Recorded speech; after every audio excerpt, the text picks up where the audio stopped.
Matatanggap mo ba ang isang maling ginagawa o pipikit ba ang mga mata mo sa harap nito kapag ang gumagawa ng pagkakamali isang taong malapit sa puso mo at isang taong mahalaga sa buhay mo?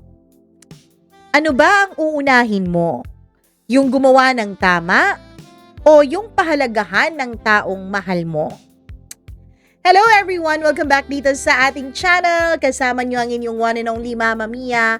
Siyempre, Saturday today kaya wala tayong live on-cam video kahit na for the past days wala naman talaga tayong live on-cam video. But on Monday, balik na po tayo na makikita ninyo ang pagmumukha ng inyong Mama Mia. Pero bago natin simulan ang nakakaintrigang kwento natin for today, simulan muna natin ang ating kwento sa pagsasabi ko sa inyo na talagang napaka-legit, napaka-quality ng mga products ng Shop in Style. So ano pa ba ang hinihintay ninyo dyan? Click na yung link o hindi kaya bisitahin nyo na yung kanilang Blue App page. Ayan na, ayan, pina-flash na natin para naman makita nyo kung gaano katotoo ang sinasabi ni Mama Mia na kapag quality products, Shop in Style ang meron yan. Huwag na nating patagalin pa. Eto na po ang ating tampok na kwento for today's video dito lamang sa Dear Mama Mia.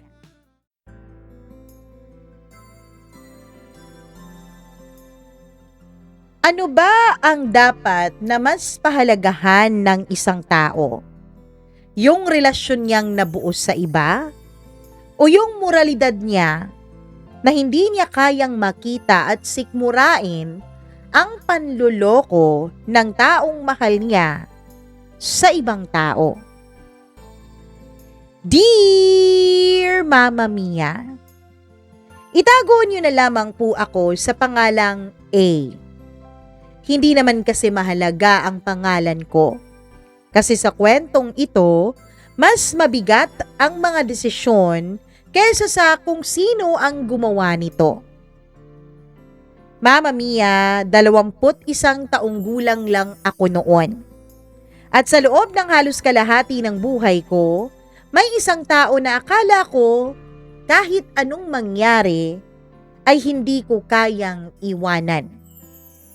Siya si Jay. 3 kaming magkakaibigan. Originally 4. Pero ibang kwento naman yun. Kami yung tipo ng barkada na sabay-sabay tumanda. Sabay-sabay nagkaroon ng first heartbreak at sabay-sabay natuto kung paano magmahal at kung paano ang masaktan. Pero kung may isang taong mas intense ang love life kaysa sa amin, walang dudang si Jay po yun. Parang pelikula ang buhay niya. Pero hindi yung romantic na nagkaroon ng happy ending. Kundi yung paulit-ulit na cycle na lang na kahit kami napapagod ng panoorin. Naalala ko pa nung una niyang boyfriend. Grabe, ang saya-saya ni Jay noon, Mama Mia. Yung lalaki, tahimik, mukhang mabait, at sa totoo lang, kita namin noon na mahal niya si Jay. Kaya akala namin ay siya na talaga ang endgame ng kaibigan namin. Ilang taon din silang magkasama. Ilang taon naming nakita kung paano siya nagmahal ng todo. Walang preno, walang pag-aalinlangan. Pero isang araw, Mama Mia, bigla na lang natapos ang lahat. At hindi yun dahil sa third party, kundi dahil sa isang realidad. Ayaw daw mag-settle nung lalaki. Hindi dahil hindi niya mahal si Jay, kundi dahil hindi niya kaya ang sitwasyon ng pamilya ng kaibigan ko. Mama Mia, may mga pinagdadaanan kasing financial struggles si Jay. Isang bagay na hindi kontrolado, pero yun ang naging dahilan kung bakit siya iniwanan ng taong mahal niya. At dun nagsimula ang pagbabago kay Jay. Hindi naman biglaan pero ramdam namin. Parang may unti-unting nagbago sa loob niya. After nung breakup na yun, sinubukan naming tulungan si Jay. As best friends, ginawa namin ang lahat. Kinausap namin siya, dinamayan, nilabas para malibang. Hanggang sa isang araw, may naisip kaming isang harmless na idea. Sabi, ipipair namin siya sa tropa ng boyfriend ko. Sabi kasi nila Mama Mia, ang makakagamot lang daw sa basag na puso ay isang panibagong pag-ibig. Kaya akala namin totoo yon. Akala namin makakatulong. Akala namin magiging masaya siya ulit. Akala namin kontrolado namin ang mga mangyayari. Pero maling-mali pala kami, Mama Mia. Ang kaibigan ng boyfriend ko, tawagin natin siyang C.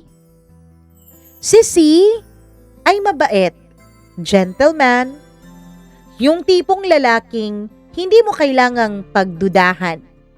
Dahil kita mo sa unang tingin pa lang na talagang loyal, na talagang mabait at talagang seryoso lalo na pagdating sa mga usaping relasyon. Sa una, okay naman talaga sila ni Jay. Masaya, simple. Para bang finally, bumabalik na sa ayos ang lahat. Finally, nakikita na rin naming ngumingiti ulit ng maaliwalas si Jay. Na para bang hindi niya pinagdaanan yung sakit na binigay sa kanya noon ng ex niya. Tumagal silang dalawa ng 5 buwan. Pero sa ika-4 na buwan pa lang, may nagbago na naman. Nagsimula kasing mag-part-time job itong si Jay, Mama Mia. At syempre bilang kaibigan, at alam naman namin kung ano ang mga financial struggles nila sa kanilang pamilya, ay sinuportahan namin ang desisyon niya. Go lang, kaya mo yan, bes. Yan ang lagi naming mga words of encouragement sa kanya. Pero habang tumatagal, napansin namin na parang may nawawala. Hindi na siya ganun ka-focus sa aming pag-aaral. Hindi na siya ganun ka-present sa aming pagkakaibigan. At higit sa lahat, napapansin namin na parang hindi na siya yung dating Jay na kilala namin. Hanggang sa nalaman namin ang totoo. May lalaki pala, Mama Mia. Ka-work niya dun sa pinapasukan niyang part-time job. At ang mas masakit, may asawa, may anak, pero nilalandi siya at hindi naman din siya umiiwas. Bilang kaibigan, ayaw naming mapahamak si Jay. Kaya paulit-ulit namin siyang kinausap, Mama Mia. Ano ba yan, bes? Layuan mo nga yung lalaking yan. Hindi naman yan tama para sa iyo eh. May pamilya yan. Masasaktan ka lang. Mama Mia, tumatango lang siya. Sinasabing alam naman niya na yun ang katotohanan. Pero nararamdaman namin na parang bawat salita namin ay tila lalo siyang lumalayo sa aming magkakaibigan. Hindi siya nakinig. At sa puntong yun, dun ko unang naramdaman ang kakaibang pagod. Hindi pa ako galit noon. Hindi pa ako nasasaktan, pero napapagod na lang ako sa paulit-ulit kong pangangaral sa kanya at paalala, pero parang hindi naman mahalaga sa kanya yon. Mama Mia, yun bang pakiramdam na kahit anong gawin mo, kahit anong pakiusap mo, hindi ka naman pakikinggan ng taong kinakausap mo? At dahil hindi siya nakikinig, kami na mismo ang gumawa ng paraan para malayuan niya yung lalaking yon. Pinuntahan namin siya sa trabaho isang araw. Hindi para gumawa ng eksena, kundi para makita ang totoo ng mismong aming mga mata. At oo, Mama Mia, nakita nga namin kung paano sila mag-usap. Kung paano siya tumawa habang kausap niya ang lalaking may asawa. Kung paano niya hinahayaan na akbay-akbayan na lang siya at hapit-hapitin sa bewang. Doon ko unang naramdaman na parang wala naman talaga sa kanya ang sinasabi namin. Na parang wala naman talaga siyang balak na sundin yung aming pakiusap na layuan niya yung lalaking yun. At parang hindi na nga pagkakamali iyon. Parang choice na niya. Parang ginugusto na niya ang paglalapit nilang dalawa. Akala namin, Mama Mia, matatapos na ang lahat ng suguri namin si Jay sa trabaho niya at makita mismo namin ang kanyang ginagawa. Akala namin na kapag hindi na siya makapag-deny kung ano ang totoo sa aming harapan ay matatauhan na siya. At oo, sinugod namin siya. Nung nakita niya kami ay agad siyang lumayo dun sa lalaki. Yun ba yung lalaking yun, ha? Bakit parang ang close-close niyo? Akala ko ba katrabaho lang kayong dalawa? Sabi ko. Wala yun magkaibigan lang talaga kami. Layuan mo siya. Hindi kayo pwedeng maging magkaibigan. Oo na. Tama kayo. At sa una, Mama Mia, parang totoo yung sinasabi niya. Hanggang sa naramdaman namin na unti-unting nawala yung lalaking may pamilya at asawa niya. Hindi na namin siya nakikitang ganun kalapit kay Jay, na para bang nag-tone down silang dalawa. Nakahinga kaming magkaibigan ng konti. Akala namin okay na, tapos na, babalik na si Jay. Pero ang hindi namin alam, may kapalit pala. May isa pang lalaking dumating. At hindi lang to basta-basta lalaki. Kaibigan ni C. Kaibigan ng boyfriend ko. Kaibigan ng buong tropa. Tawagin natin siya sa pangalang Nathan. At oo, Mama Mia, may pangalan siya dito at hindi basta initial lang. Hindi namin alam kung kailan nagsimula. Basta isang araw, may mga kwento nang lumalabas. Na pumupunta si Nathan sa trabaho ni Jay. Hindi namin alam yon nung una. Wala kaming kaide-ideya. Bigla na lang naming nalaman na niyayakap niya si Jay. Na hinahawakan niya ang kamay nito. At hindi yon basta isang beses lang nangyari, Mama Mia. Kundi paulit-ulit na. Ang mas masakit, Mama Mia, alam ni Jay na kaibigan yon ng boyfriend niya. At wala siyang ginawa para pigilan yon. Hindi niya pinagsabihan si Nathan. Hindi niya pinigilan at hindi rin niya nilayuan. Sa halip, parang hinahayaan niya lang na mangyari ang lahat. Sa halip ay parang nagugustuhan pa niya na pinapansin at pinapantasyahan siya ng kaibigan ng sarili niyang boyfriend. Mama Mia, sa totoo lang, hindi lang kami na mga kaibigan niya ang naapektuhan sa kanyang pinaggagawa. Pati na rin ang buong tropa ng boyfriend ko. Si C, yung boyfriend ni Jay, yung lalaking maayos na nagmahal sa kanya, yung lalaking tumanggap kahit broken siya, ay nasaktan. Hindi lang dahil sa ginawa ni Jay at ni Nathan, kundi dahil sa ideya na sarili niyang kaibigan, sarili niyang tropa, ang umahas sa girlfriend niya. Umabot pa sa puntong muntik na nga silang magsuntukan pa sa daan nung magpang-abot silang dalawa. At habang nagkakagulo sila, si Jay, alam mo ba kung anong ginagawa, Mama Mia? Parang nanonood lang, na para bang na-enjoy pa niya ang mga nangyayari. Na para bang ang ganda-ganda ng tingin niya sa sarili niya. Mama Mia, tinanong ko talaga ang sarili ko kung kailan ba nagsimulang maging ganun ang kaibigan ko. Hindi naman kasi siya ganun eh. Hindi naman ganun si Jay. Mabait naman siyang babae. Sobra-sobra pa nga kung magmahal. Kaya lang, nagbago nga talaga siya. At hindi magandang pagbabago yun. Habang nagbabago si Jay, Mama Mia, doon naman nagsimulang magbago ang tingin ko sa kanya.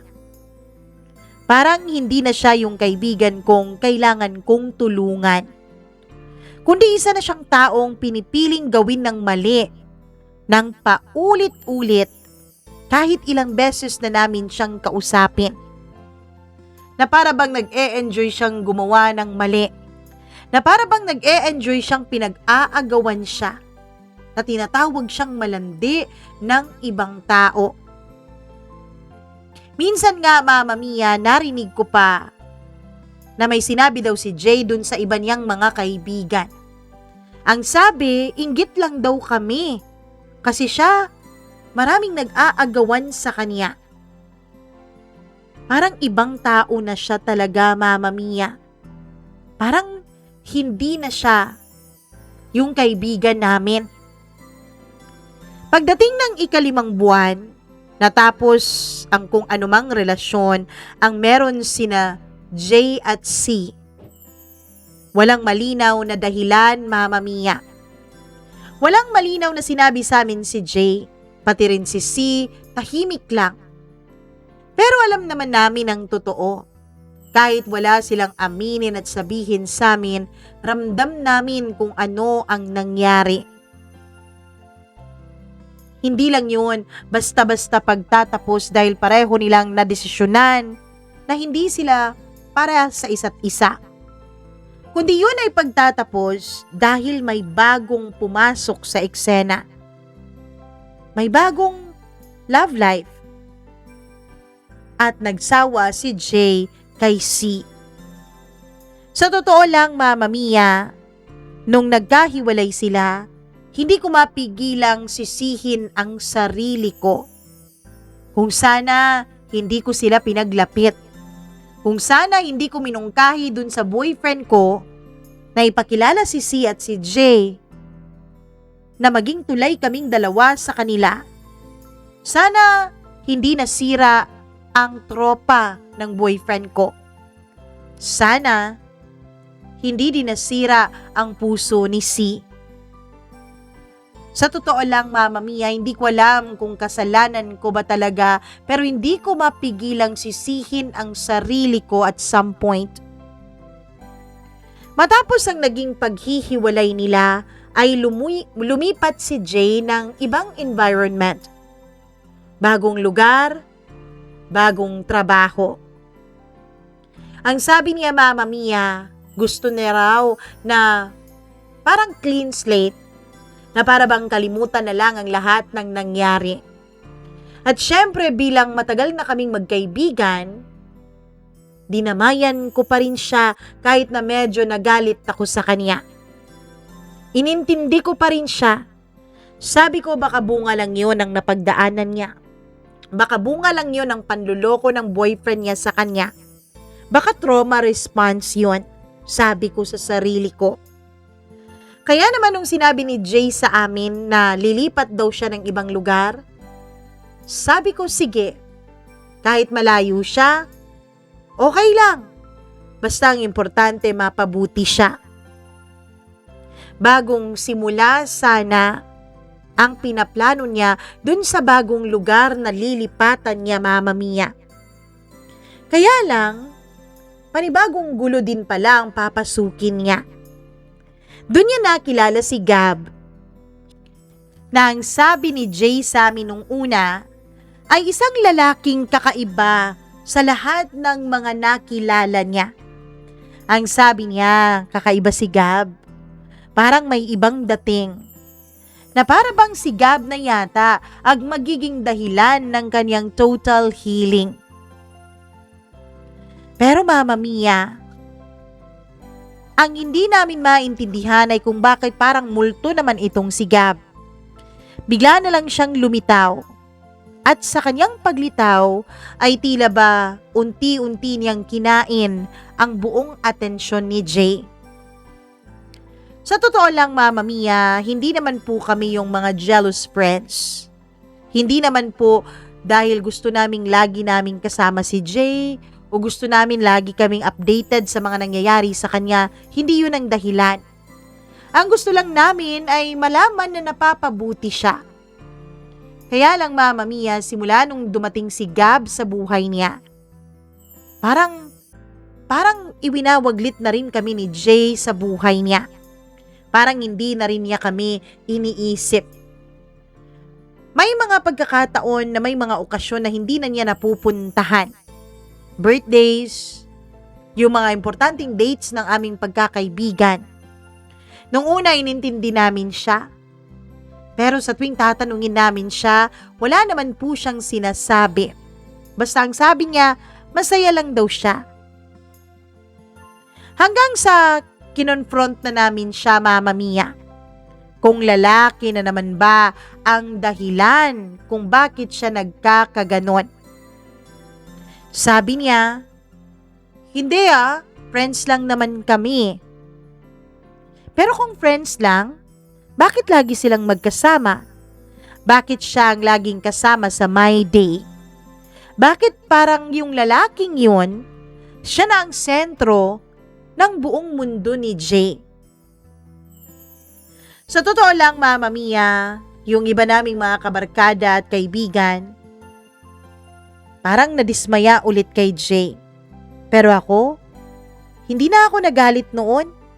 Hindi na nga rin ako na-shock Parang nakaramdam na talaga ako na hindi naman na siguro gusto ni Jay na maging magkaibigan kami.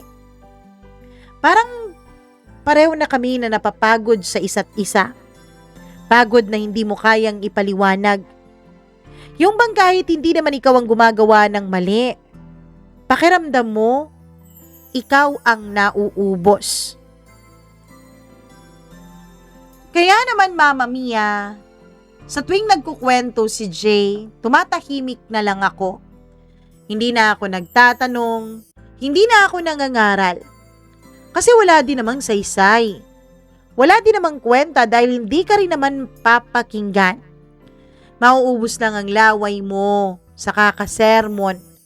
Pero yung sinesermonan mo, hindi naman nakikinig.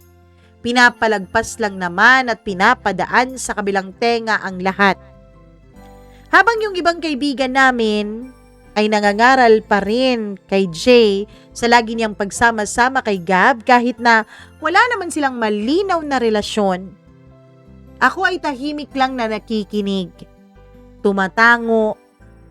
Uma-agree kahit sa totoo lang wala namang dapat i-agree. At sa gitna ng lahat ng yon, may dumating ulit. Panibagong lalaki na naman ulit. Schoolmate niya sa bagong school na pinapasukan niya. Tawagin natin to sa pangalang Fritz. Pinakilala niya sa amin si Fritz after 2 weeks pa lang nung magkakilala sila. At sa totoo lang, hindi ako natuwa. Hindi dahil ayoko siyang maging masaya, kundi dahil alam ko kung saan na naman pupunta ito. Mama Mia, kahit ayaw aminin sa amin ni Jay, alam namin na bawat lalaking sinasamahan niya ay may nangyayari sa kanilang sexual. Alam namin yun dahil kilala namin si Jay. Parang hindi siya mabubuhay ng walang lalaki. At para bang pakiramdam niya, ang ganda-ganda niya sa tuwing may mga lalaking nagnanasa sa kanya. And to be honest, Mama Mia, hindi po sa sinisiraan ko siya. Pero lahat po nangyayari ng sabay-sabay. May Gab siya, may F or Fritz, at may bagong lalaki na naman. Bukod doon, may mga issue siya dun sa school niya. May mga kwento ng harassment. At Mama Mia, may mga kwento na tinatawag na nilang syota ng bayan itong kaibigan kong si Jay.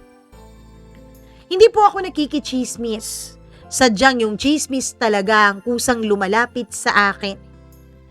Meron kasi akong isang pinsan na dun nag-aaral din sa paaralan na pinag-aaralan ni Jay, Mama Mia. At yung pinsan ko na ito ang nagkukwento sa akin.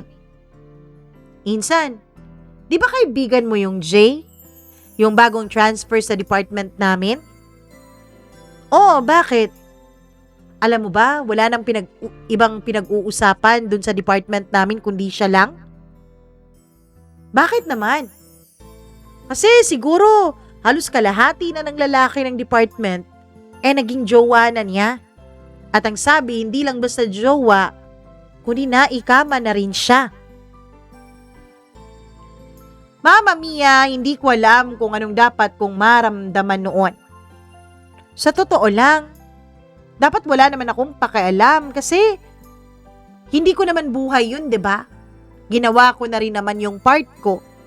Pinagsabihan ko na siya. Sinabi ko na mag-iingat siya. Sinabi ko na pahalagahan niya ang sarili niya, pero hindi naman siya nakikinig. Mama Mia, nakikita ko kung paano parang nalulunod na sa sarili niyang buhay si Jay. Pero kahit na ganun, kahit alam niyang pinag-uusapan na siya ng lahat, ang lagi niyang sinasabi sa amin, bayaan mo yung mga yan, inggit lang yung mga yan sa akin. Bayaan niyo yung mga yan. Hindi kasi sila kasing ganda ko, kaya wala silang ibang iniisip, kundi ang paano ako siraan. Mama Mia, isang gabi, nasa labas ako noon. Kasama ang iba kong group of friends. Biglang tumawag si Jay sa group chat ng barkada namin. Umiiyak siya. Hindi lang yun simpleng pag-iyak. Yung iyak na alam mong may nangyaring masama. At doon namin nalaman, Mama Mia, na sinasaktan pala siya ni Fritz. Hindi emosyonal, hindi psychological, kundi physical, Mama Mia. Ano? Tanong ng isa kong kaibigan. Pero ako, ewan ko kung masama lang ba talaga akong kaibigan, Mama Mia. Hindi na ako na-shock. Pakiramdam ko hindi na ito bago. Pakiramdam ko parang expected na mapupunta talaga sa ganon ang kanilang relasyon. Naaabot talaga sa punto na sasaktan na siyang pisikal ng boyfriend niya. Dahil sa napakarami naman talagang chismis na kumakalat.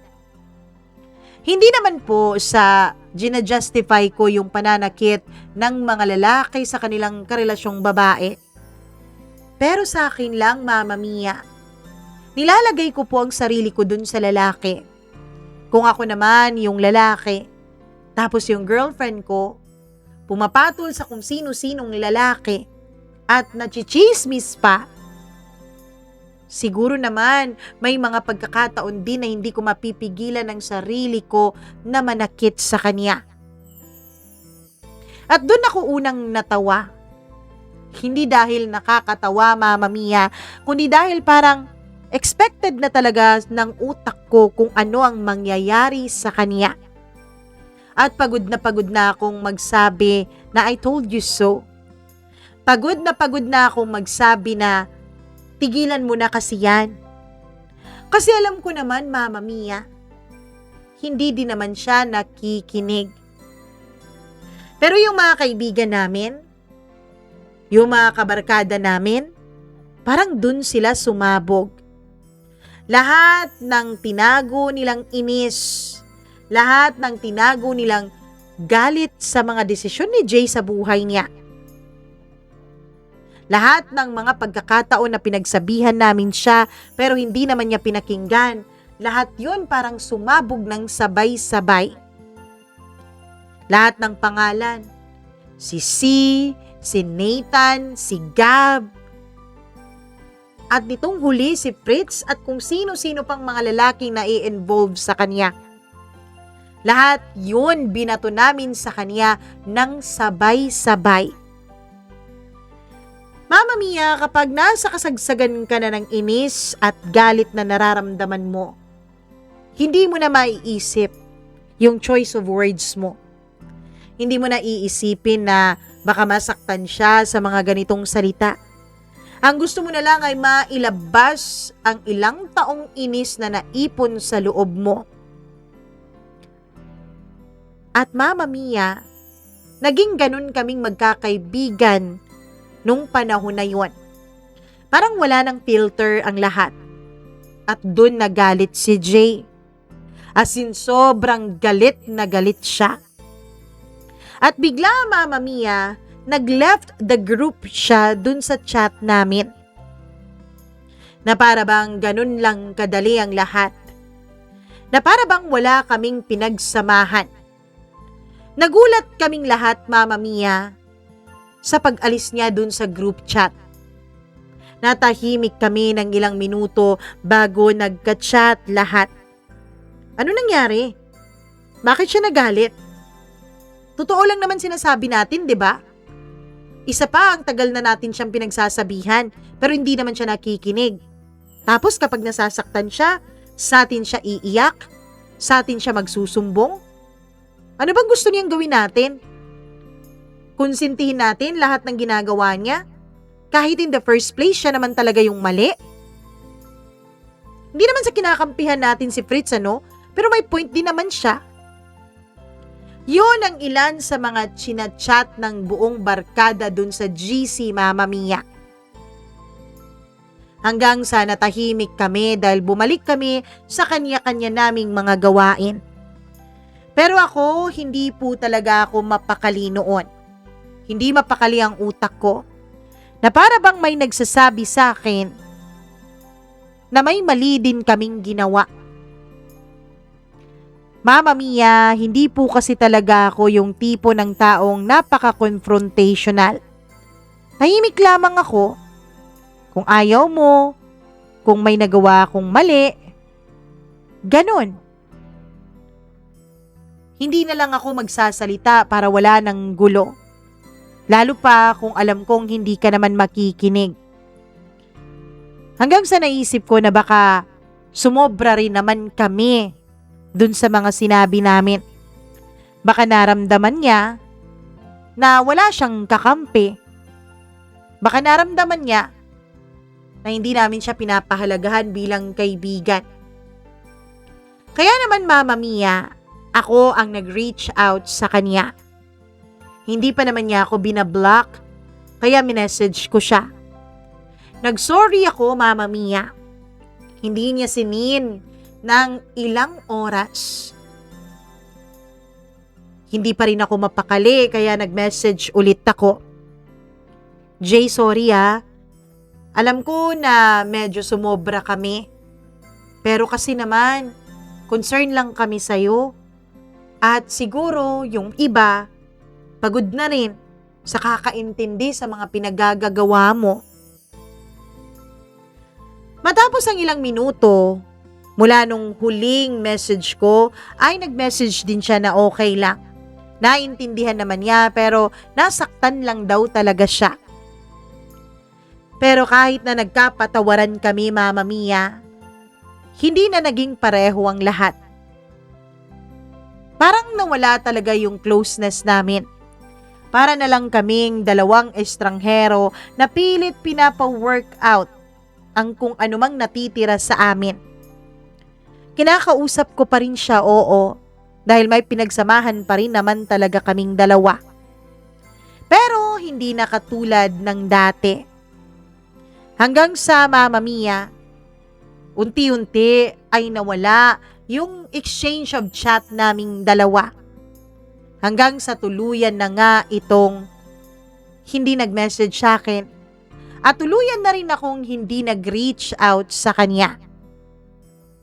Hanggang sa dumating ang birthday niya, Mama Mia. Siyempre, sabi ko sa sarili ko, may pinagsamahan naman kami. Ayoko namang isipin nga na talagang kinalimutan ko na ang lahat tungkol sa aming dalawa, lalo na ang tungkol sa kanya. Kaya naman Mama Mia, binati ko siya nung araw ng kanyang kaarawan. Happy birthday, Jay! I hope you had fun and may God bless you all the wishes in your heart. Yun lang. Yun lang ang message ko. Simple, maiksi. Na para bang generic birthday message mo lang sa isang taong kakilala mo lang at hindi mo kaibigan.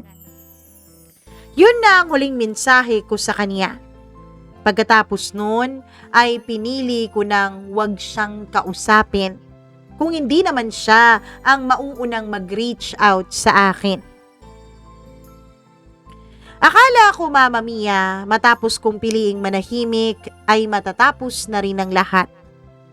Pero hindi pala ganun kadali iyon, ano? Na parang kahit hindi ko siya kausapin, para bang hinahabol pa rin ako ng anino niya. August, Mama Mia. Buwan ng Agosto yun nung bigla siyang nag-post. Mga screenshots ng group chats. Puro asaran, puro tuksuhan. At sentro na naman siya ng kwento, kasama ang isang lalaking hindi ko kilala. Pero Mama Mia, sabi ko sa sarili ko, dapat wala akong pakialam. Kasi hindi na rin naman kami masyadong close sa isa't isa. Hindi na rin naman kami nagkakaroon ng contact sa isa't isa. Kaya nung una, pinaliwala ko ang mga nakita ko sa post niya. And oo, Mama Mia, friends pa rin kami sa mga social media accounts namin. Wala namang block na nangyari or unfriending na nangyari. Sabi ko nun sa sarili ko, hayaan mo na yan eh. Hayaan mo na kung anong gusto niyang i-post. Wala ka nang dapat pakialam sa kanya. Pero habang tumatagal, Mama Mia, habang parang nagpo-post siya araw-araw, may kung anong kumukurot sa akin. Kasi kahit anong pilit kong i-ignore ang mga post niya, kilalang kilala ko si Jay. At alam na alam ko kung ano ang itsura niya, lalo na kapag may ginagawa siyang mali. Hindi ko napigilan ang sarili ko. Kinausap ko yung isa pa naming kaibigan na kaibigan pa rin naman niya. Ang kaibigan na ito ay hindi po kasali dun sa mga nag-bombard sa kanya ng pang-iinsulto at mga tanong nung sinaktan siya physically ni Fritz. At habang kausap ko ang kaibigan naming ito ay dun ko nalaman na break na daw pala sina Jay at Fritz. Biglaan lang daw. Wala din daw siyang alam sa totoong nangyari. Mga kwento-kwento lang daw ang narinig niya. Walang malinaw na storya. Walang maayos na paliwanag. Na para bang kapag may nagtanong kay Jay, ay kibit-balikat lang ang sagot niya. Hindi siya nagpapaliwanag at wala siyang sinasabing dahilan. Dun pa lang, Mama Mia, alam kong may mali na. Kasi kilala ko itong si Jay eh. Kapag hindi siyang may mali, kapag wala siyang kasalanan sa nangyari, lahat ng tao sa isang bayan makakaalam. Lalo na kapag tinatanong siya. Nung naghiwalay sila ng una niyang boyfriend, lahat ng tao Kahit hindi namin masyadong close, ay alam na alam ang buong storya. Kasi willing na willing namang magkwento ito si Jay, lalo na kapag merong nagtatanong. At syempre, alam nyo naman, Mama Mia, na kapag may kwento, agad-agad din naman itong kakalat. Nung malaman ko ang nangyari at nalaman kong tikom ang bibig ni Jay, hindi ako mapakali, Mama Mia. Kaya isang araw, napadaan ako malapit sa dati naming bahay. At dahil katabi lang ng lugar na yun, yung bago niyang pinapasukang sideline o part-time job, napaisip ko, paano kaya kung dalawin ko siya? Paano kaya kung puntahan ko siya? Hindi para makipag-usap, hindi para makipag-ayos sa kanya, kundi para lang makita ko kung ano nang nangyari sa kanya. Para lang makumpirma ko kung ayos lang ba talaga siya o kung ano na bang nangyayari. At dun, Mama Mia, nakita ko nga siya, nakatayo, na para bang may hinihintay. Nung nakita ko siya, Mama Mia, napagtanto ko na parang walang nagbago. At sa isang iglap, nung masilayan ko ulit siya, lahat ng ala-ala namin ay bumalik. Yung mga tawanan, yung mga sikreto. Sa amin pong magbabarkada, kami pong dalawa ni Jay ang masyadong close sa isa't isa. Diba ganun naman talaga yun? Sa buong magbabarkada, meron talagang isang tao dun na masyado mong ka-close. Yung parang sanggang dikit mo talaga. Yung nag-iisang taong nakakaalam sa lahat-lahat ng tinatago mong sikreto. At ganun kami ni Jay sa isa't isa, Mama Mia. Alam namin ang bawat likaw ng bituka ng isa't isa. Dati, kapag umuuwi na ang lahat ng barkada, kami hindi pa rin matapos-tapos sa kwentuhan. Yung mga gabing akala ko, panghabang buhay na. May mga plano pa kami doon na kapag may mga asawa at pamilya na kami, sisiguraduhin namin na yung aming mga anak at yung aming mga magiging asawa ay magkakaibigan din. Para naman, parang isa na lang kaming buong pamilya. Ganun ang mga pangakuan namin noon bilang mag-best friend. At nung nakita ko siya, gusto ko siyang yakapin. Gusto ko siyang kamustahin. Gusto ko siyang kausapin. Pero pinigilan ko ang sarili ko. Pumasok ako doon sa restaurant na kanyang part-time job at nagkunwari akong customer. Na para bang hindi ko alam na doon siya nagtatrabaho. Na para bang nagulat lang ako at hindi ko siya sinadya doon. Nag-small talk kaming dalawa. Simple lang. Parang dalawang taong matagal nang magkakilala at hindi na nagkita. Pero hindi bilang dalawang tao na matagal nang magkaibigan, na matagal nang mag-best friends, na hindi nagkita. Ang loob ko noon, Mama Mia, kahit nagpapanggap akong okay na okay sa labas, ay parang ang gulo-gulo.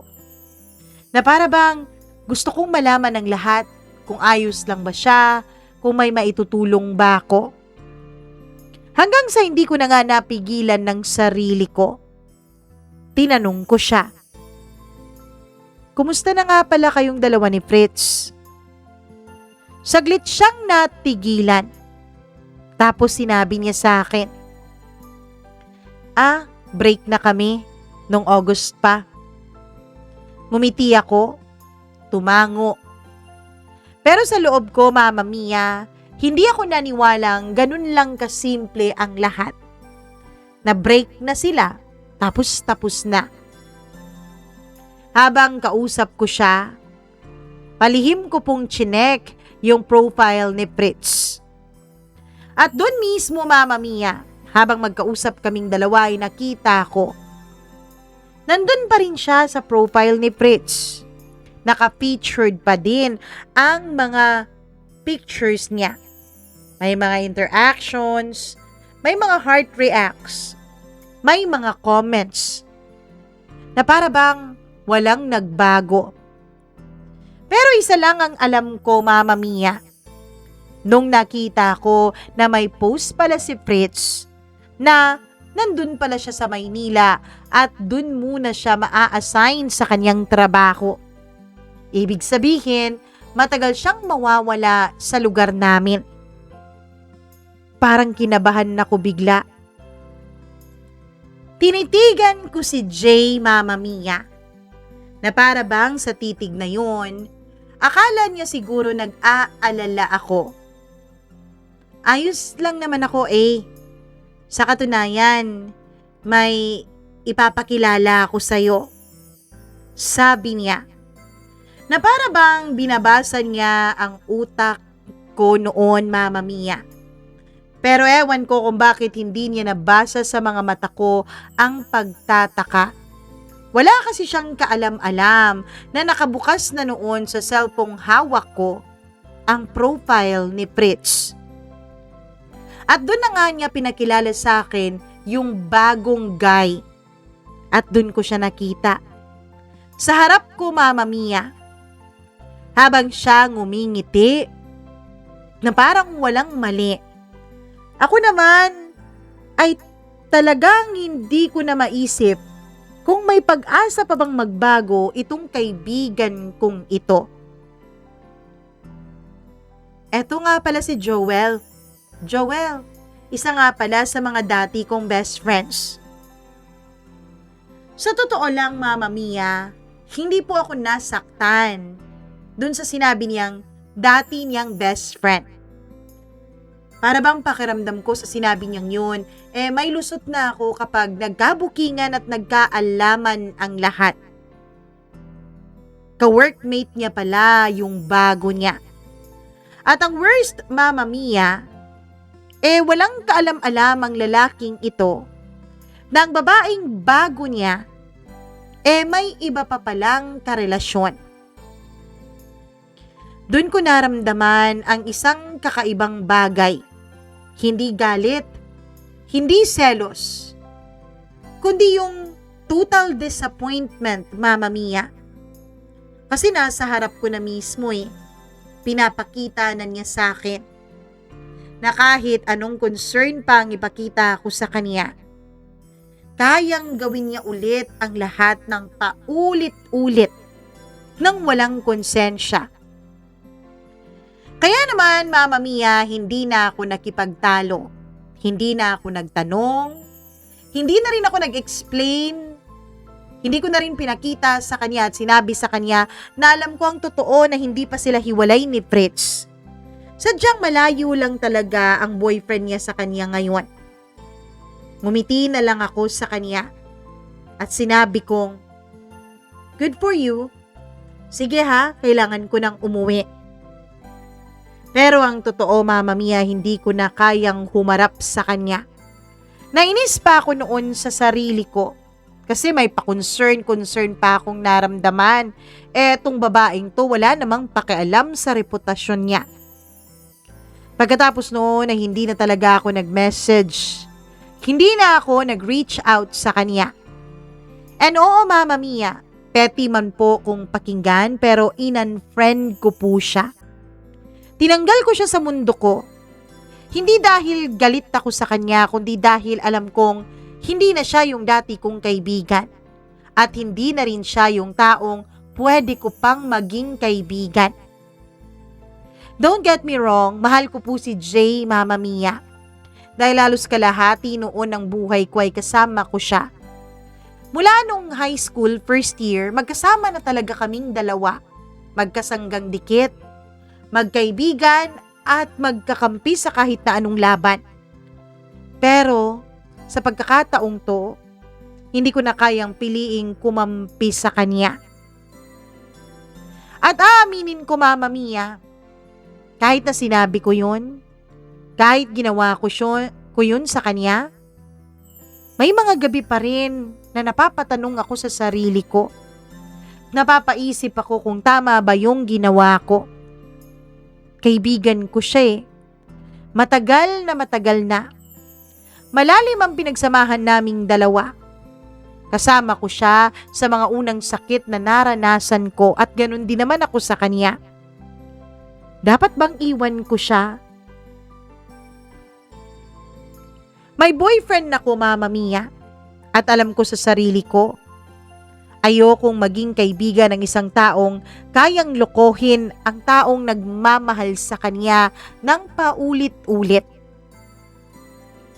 Ayokong ma-associate bilang best friend ng isang taong kayang sirain ang boyfriend niya sa ibang tao para lang ma-justify yung ginagawa niya.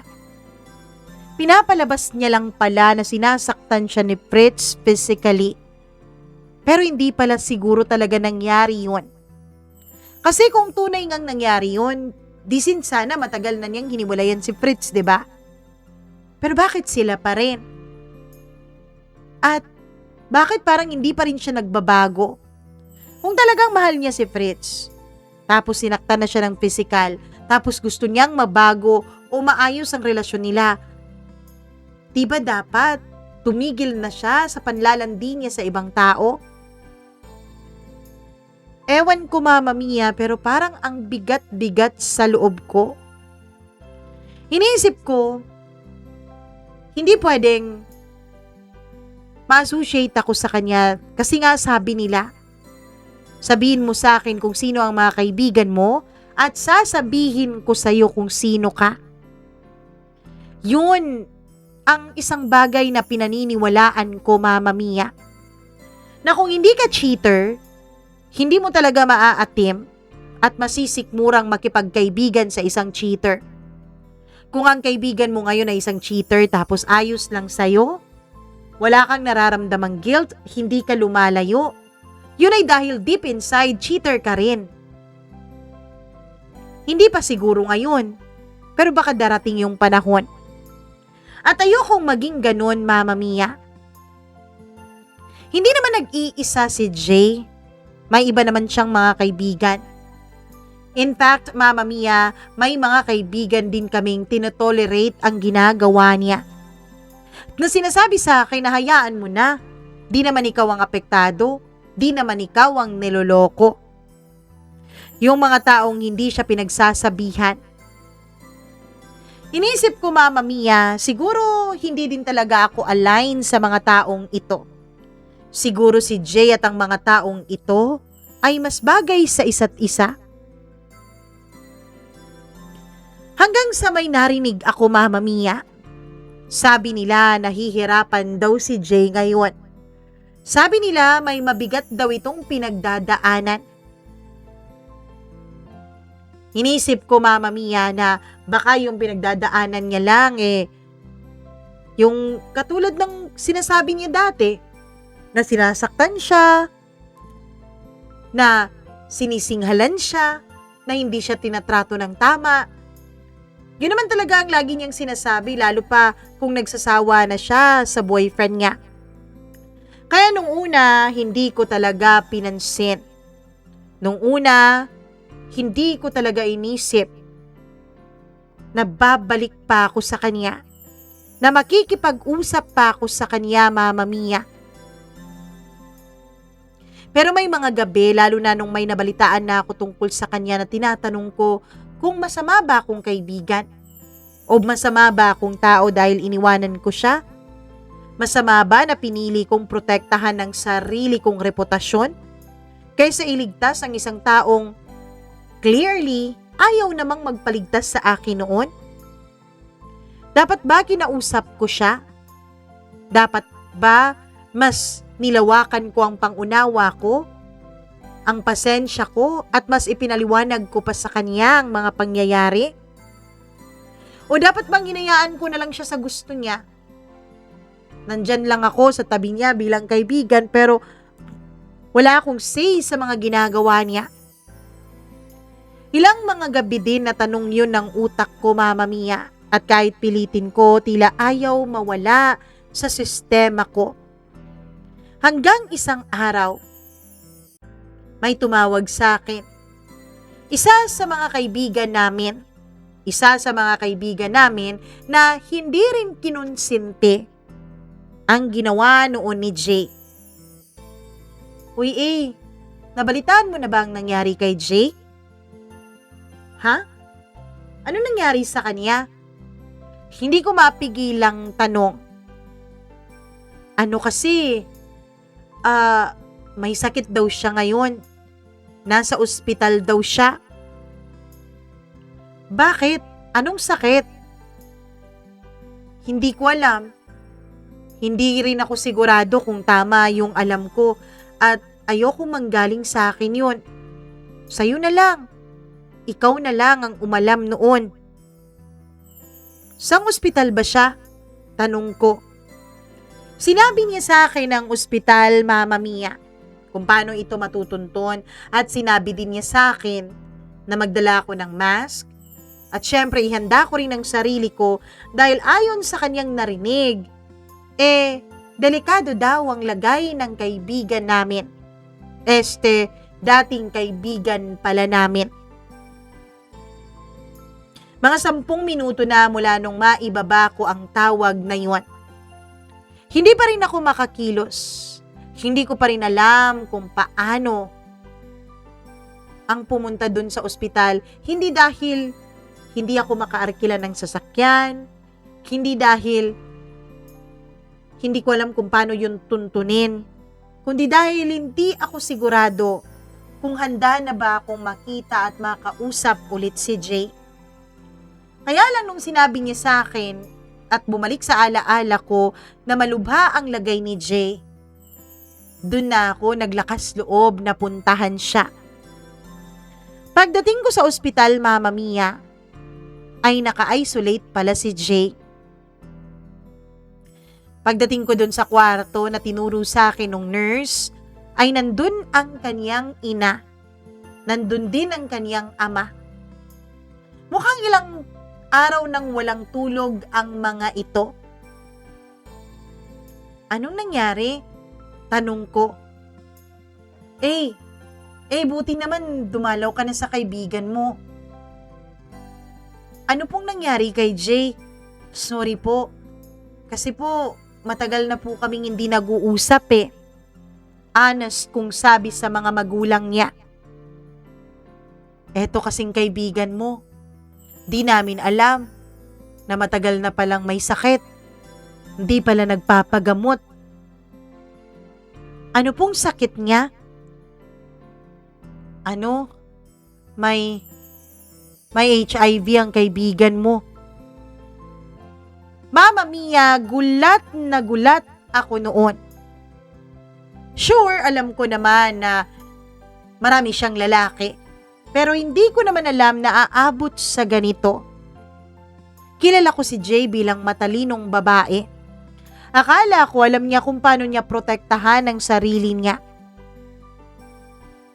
Siguro nakabukas ang bibig ko nung sinabi sa akin yun ng mga magulang niya. Kasi tumikim ang tatay niya. Yung sakit niya kasi, komplikado na. Yung immune system niya, bagsak na. Kasi hindi pala siya nagpapagamot. 6 na buwan na mula nung nalaman niya ang tungkol sa sakit niya. Pero, parang in denial siya. Hindi niya pinagamot. Tinago niya. Kaya eto ngayon, ang daming komplikasyon. At ang sabi ng doktor, parang hindi na raw magtatagal yung kaibigan mo. Sa narinig ko, Mama Mia, ay hindi ko po napigilang mapaiyak at mapaluha. Parang kailan lang ang babata pa naming lahat. Parang kailan lang yung problema namin ay yung naiwang assignments. Parang kailan lang yung problema namin ay yung hindi kami pinansin ng crush namin buong araw. Hindi ko alam na darating kami sa ganitong pagkakataon.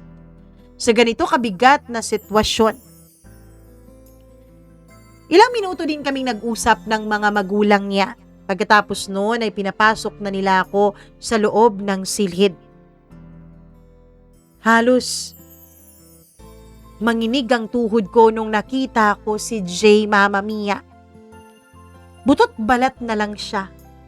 Malayong malayo sa Jay na kilala ko noon.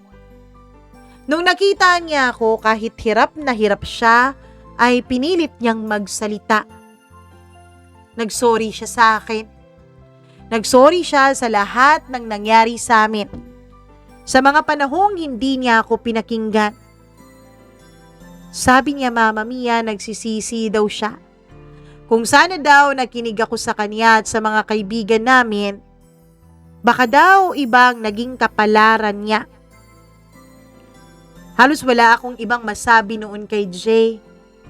Kasi kahit anong pilit kong pagpapakatatag, kapag nagsalita ako, ay bumibigay ang boses ko, Mama Mia.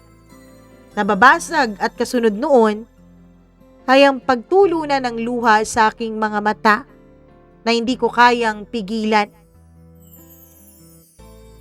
2 linggo, Mama Mia.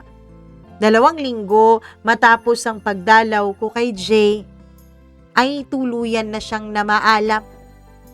Tuberculosis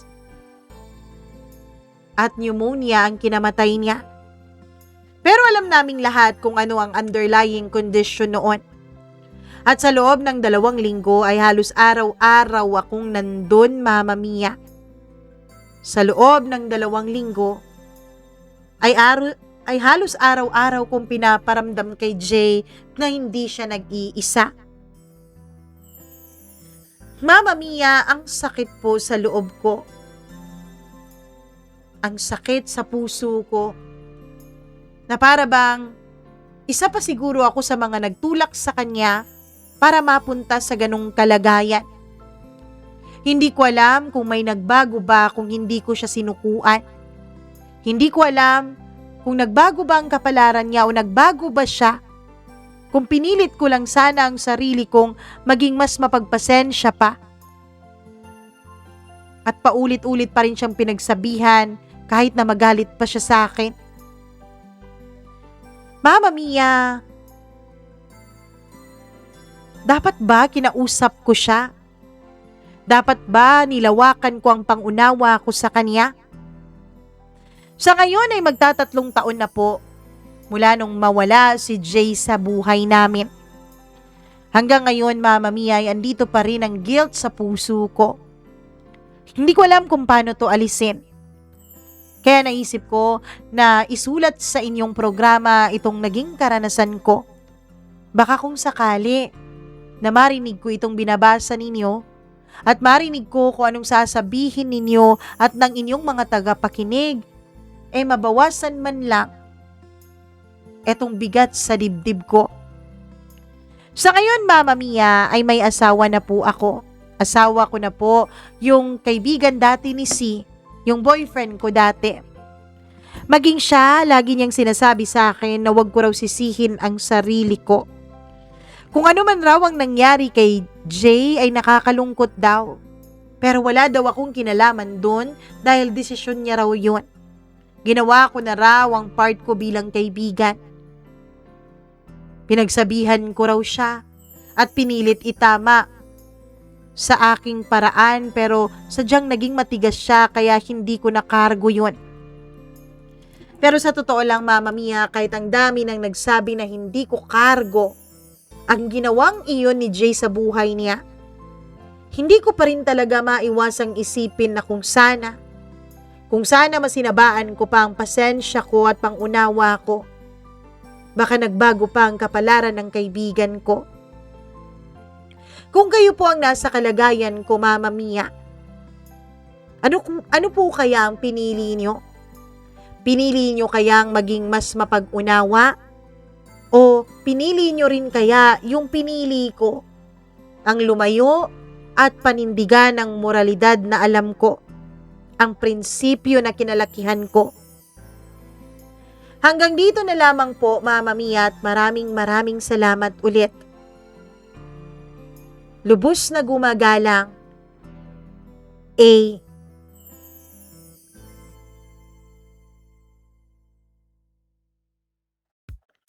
Ang hirap naman ng tanong mo Kung ako kaya ang nasa kalagayan mo, ano kaya ang ginawa ko? Siguro pareho tayo ng ginawa. Ewan ko, wala naman din akong yung masyado talagang close na mga kaibigan na yung halos linggo-linggo nagkikita. Walang ganun sa akin kasi ewan ko, introvert din siguro talaga ako, may pagkaganon. O ambivert kasi ako. Kapag lumabas ako, masyado akong extrovert. Pero kapag nasa loob din ako ng bahay, mabubuhay din ako kahit ilang buwan pa akong nasa loob. Basta't may wifi, may pagkain, may internet, may kuryente at may tubig. Ganun lang. May pera, yun lang. May pang online shopping. Ganun lang, buhay na ako. Pero, hindi ko rin naman i-judge yung iba na nanatiling kaibigan. Doon sa mga kaibigan na hindi nila magawang mapagsabihan o hindi magawang magbago kahit ano pang pagsasabi nila. Pero hindi ko rin sisisihin yung mga taong katulad natin na paninindigan kung anong sa tingin natin ang tama. Ako, I won't be friends with cheater pod. Bisaya yan. Hindi rin ako makikipag-friendship sa mga cheater. Kung may friend akong cheater na yun talagang ganon, katulad ni Jay na kahit paulit-ulit ng pagsabihan, di pa rin nagbabago. Kung ako ang nasa kalagayan mo, siguro ganon din ang ginawa ko, tulad ng ginawa mo. Aalis din ako, lalayo din ako, magdi-disappear din ako, bahala kayo sa buhay nyo, parang ganon. At hindi mo dapat sisihin ang sarili mo. Siguro, hindi mo rin maiwasan na may guilt sa pakiramdam mo kasi nga, pakiramdam mo wala kang ginawa, kaya siya napunta doon. Pero always remember, lahat naman tayo may kanya-kanyang choice. Lahat naman tayo alam kung ano ang tama at mali. Siguro may iba na nagkakamali dahil yun naman talaga ang learning, 'di ba? Ang learning, ang tawag doon. Basta, doon tayo matututo sa pagkakamali natin, mga learning experiences. Doon tayo. Pero, sa kanya kasi paulit-ulit Kahit alam niyang mali, sige pa rin siya ng sige.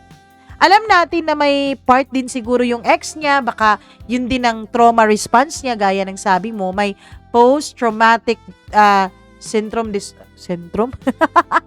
Basta, post-traumatic PTSD, tama po. Syndrome pala. Anong syndrome?